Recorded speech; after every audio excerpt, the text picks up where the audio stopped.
Another thing I'd like to talk with you about is, okay, when we fit an we talked about diameter, right?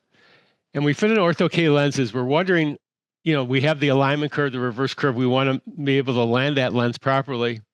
And, usually manufacturers, that's the X box, the one they don't check off. That's the one that you never know what that curve is, right? I mean, I've been there with Eddie Chow back in the True. 90s, trying to figure out what that lens is. So what I have discovered, and you guys probably know this as well, is your flat K of your central corneal reading is actually your alignment curve.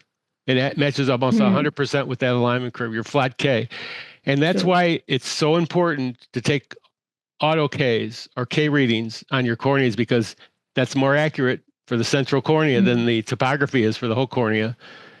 So I was wondering if, how you guys utilize that. Because when I do topographies and I do other measurements, I'm taking my auto Ks, right? And I'm matching up my topography to one of the aspects that the K readings from the topography have to match that up as well.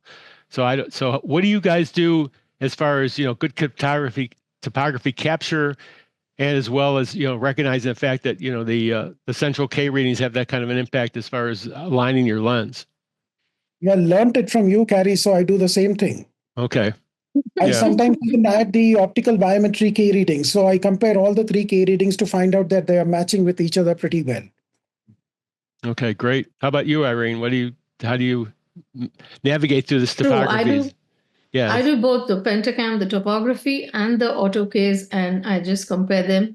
And alignment curve, again, like centration, it helps in centration also. Yes. So getting that alignment curve well aligned on the cornea is very important, Yes. even for the treatment. Yeah, you got to have a place to start. So it's like, Tom Ream actually inadvertently kind of disclosed that back in the mid 90s to us, that was how it was done. It was actually, and then we started looking at that curve, and we started looking, then we finally got access.